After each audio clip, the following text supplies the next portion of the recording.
Oh, howdy all, grab yourselves a beer, it is time for some Path of Exile discussion.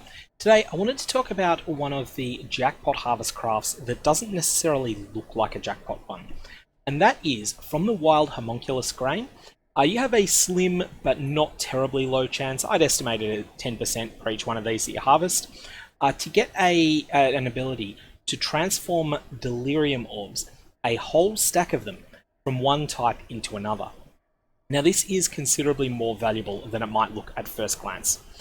So I've saved 3 of these crafts, and what I've done, I'm playing in a trade league, and so I've picked up, I recognise that Abyssal Delirium Orbs, because the Abyssal rewards aren't particularly valuable, what this adds is Stygian Visors, and it adds in also Abyss Jewels in terms of your drops.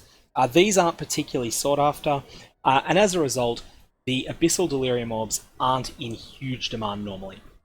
What you can do is pick one of the Delirium Orbs that is not in huge demand.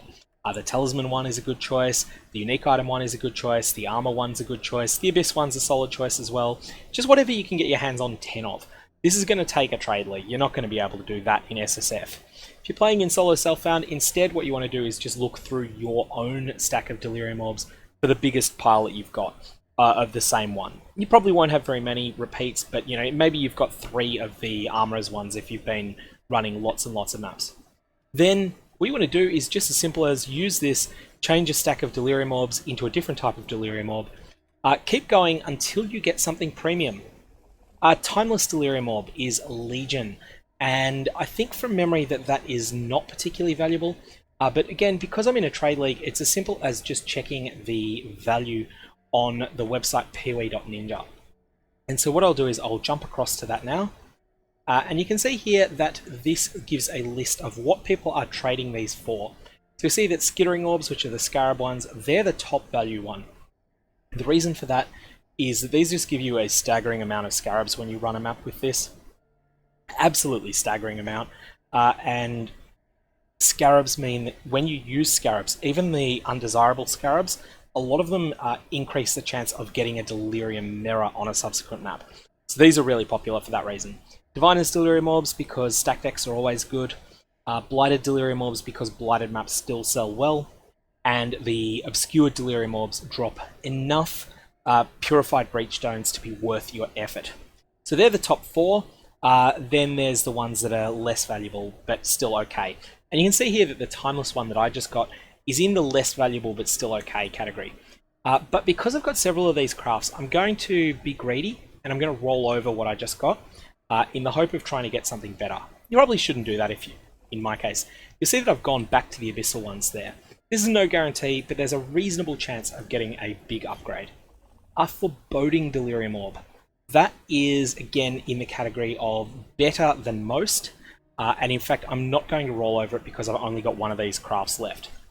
So at this point, I've just picked up, I've turned my 10 Abyssal Delirium Orbs, which I paid a total of 410 Chaos Orbs for, into these ones which would sell, if I was to sell these individually, they're currently selling for 49 Chaos each, but if I was to sell them as a bulk lot of 10, there is a premium markup on these sometimes. So the reason that people like the Harbinger ones is that the Harbinger ones give you a lot of currency fragments, which can include Exalt Shards. And also Ancient Orb Shards. Ancient Orb Shards are pretty common too. Anyway, that's just one of those little things that you might have rolled that craft several times because Wild Homonculus Grains are not particularly rare. And as a result, if you've crunched up 25 of these into crafts, you may well have got this craft a couple of times. Definitely don't trash this. This is a craft that is good enough to always put into a horticrafting station to save it for later, for the time and place that you've got the right Delirium Orbs for it. So what you want is just a full stack of 10 of something that is rubbish, and in solo self-found, just a smaller stack, whatever you can manage, but the largest stack that you've got. The other thing to do in SSF if you find these is to combine the stacks. So let's say that you start with an Amorphous Delirium Orb, a Fossilized Delirium Orb, a Foreboding one, and a Timeless one. You might decide that your worst one is your Amorphous and transform it. If it transforms into a Foreboding, then now you've got 2 of these forebodings. You can now get double value from all of your future transformations by using a stack of 2. Anyway, that's all I got for this one. If you've got any questions, leave them below.